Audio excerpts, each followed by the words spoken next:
This story is called Eryndor Epic Fantasy.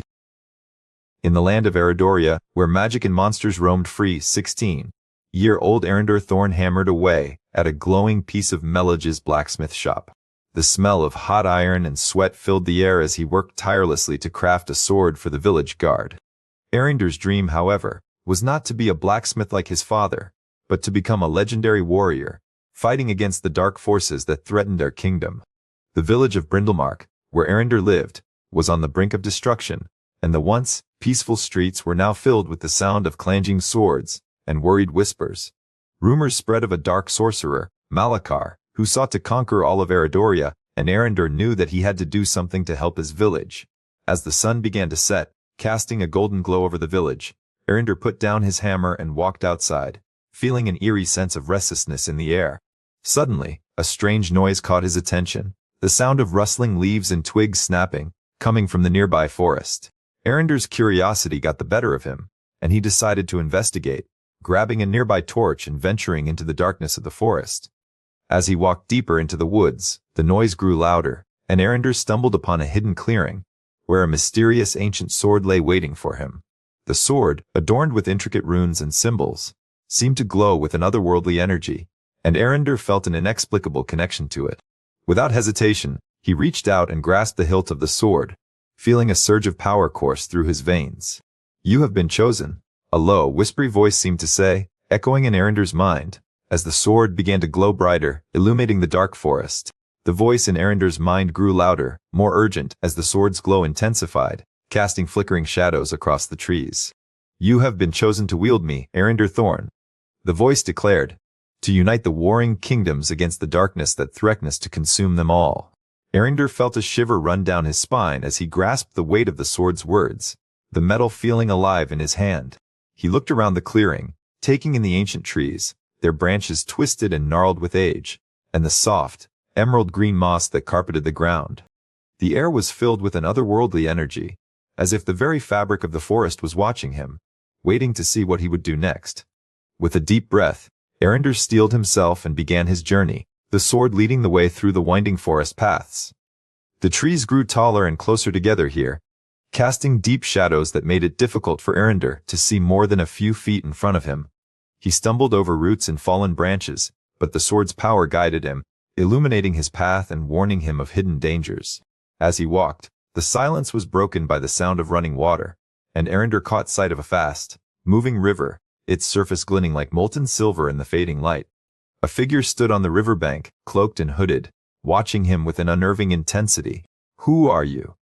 Eryndor called out, his hand tightening around the hilt of the sword, its power surging through him like a river of fire. The figure slowly raised its head, revealing piercing green eyes that seemed to bore into Eryndor's very soul. "I am Lyra," the figure replied, its voice low and mysterious. "A warrior from the kingdom of Eldredor, and I have been sent to guide you on your quest." Eryndor's eyes narrowed, unsure if he could trust this stranger, but the sword's power seemed to vouch for her, and he felt a sense of calm wash over him. "What lies ahead?" Eryndor asked, his voice firm, as he gazed out at the river, its waters churning and foaming like a living thing. Lyra's eyes seemed to cloud over, her expression grim, as she replied, "The road to uniting the kingdoms will be fraught with danger, Eryndor Thorne, but with the sword's power and my guidance, we may yet succeed." Eryndor steeled himself, feeling a sense of determination rising up within him, as he gazed out at the unknown dangers that lay ahead. The journey was long and arduous, with Lyra leading Eryndor through treacherous mountain passes and dark forests, where the trees seemed to twist and writhe in the flickering moonlight. They encountered fierce goblins and giant spiders, but with the sword's power and Lyra's skill, they fought their way through, the sound of clashing steel and the scent of sweat and blood filling the air. As they traveled, Eryndor learned more about the dark sorcerer, Malakar, who sought to conquer all of Eridoria with his army of undead warriors, leaving a trail of death and destruction in his wake. Malakar's power was growing by the day, and Eryndor knew that he had to stop him before it was too late, the weight of the sword feeling heavier with each step. After many days of travel, they finally arrived at the foot of Malakar's fortress, a towering stronghold built on a craggy peak, its walls shrouded in a mist that seemed to pulse with dark magic. The air was thick with malevolent energy, and Eryndor could feel the sword's power coursing through him, urging him to attack, like a wild animal straining at its leash. "This is it," Lyra said, her voice low and steady, as she gazed up at the fortress, her eyes burning with determination. We must be careful, for Malachiar will not go down without a fight. Eryndor nodded, his heart pounding in his chest, as he steeled himself for the battle ahead, the sound of his own breathing echoing in his ears.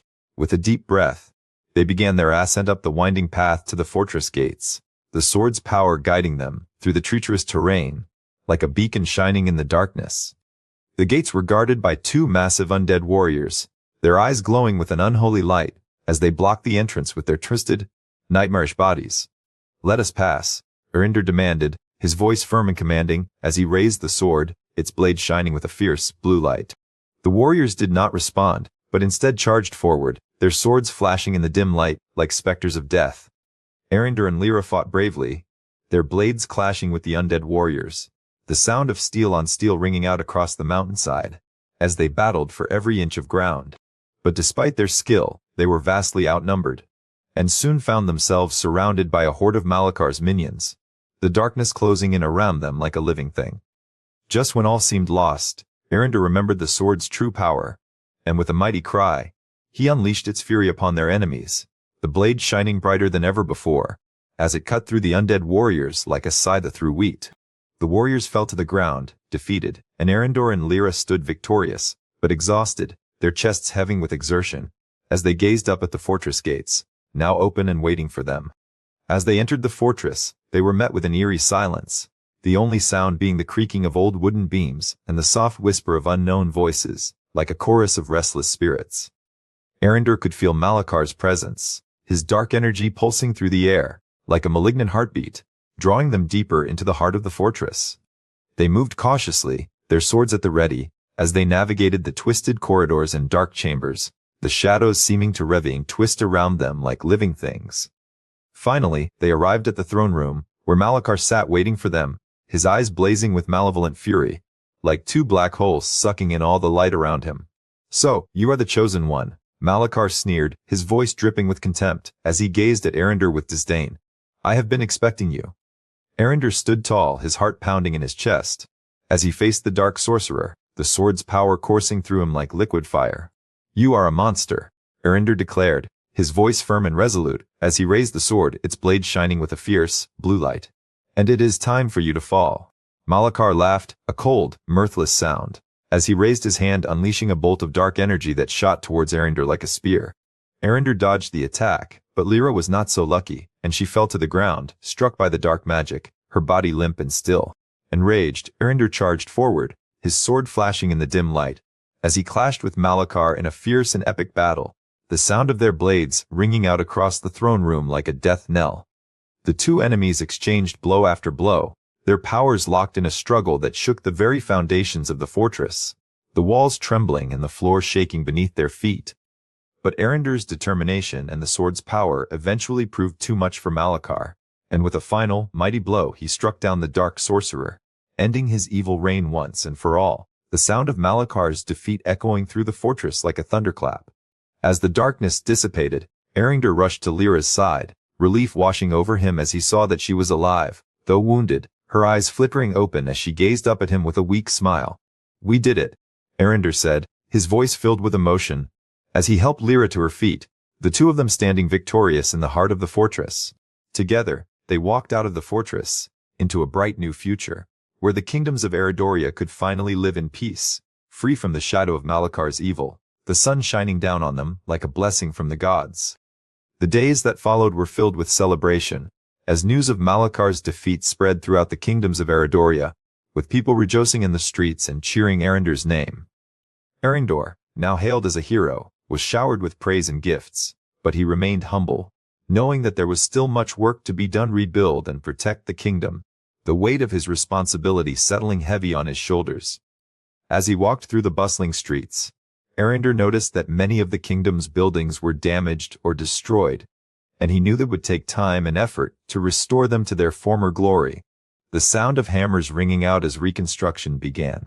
Lyra, now fully recovered from her injuries, stood by his side, and together they worked tirelessly to help the people of Eridoria rid their lives, their bond stronger than ever as they faced the challenges ahead. But amidst the celebration and rebuilding, a new threat emerged, a powerful dragon named Taros. who had been awakened by the darkness that Malachar had unleashed upon the land, its roar thundering through the valleys like a warning of impending doom. Eryndor knew that he had to face this new enemy, and with Lyra and his other allies by his side, he set out to defeat Taros and save Eridoria once again, the sword's power coursing through him like a river of fire. The final battle was intense, with flames engulfing the landscape and the sound of clashing steel ringing out across the land, as Eryndor and his friends fought to defeat the mighty dragon.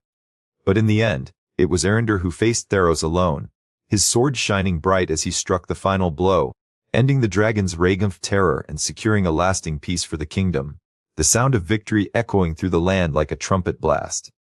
The kingdoms of Eridoria erupted in joy, hailing Eryndor as a legendary warrior, his name etched in history alongside the greatest heroes of all time, as the people celebrated long into the night, their faces aglow with happiness and relief. Eryndor, now a true legend, stood tall, his heart filled with pride and his spirit at peace. Knowing that he had saved the kingdom and filled his destiny, the sword's power still humming in the background like a gentle breeze on a summer's day. Thank you for watching, thanks for watching my short story.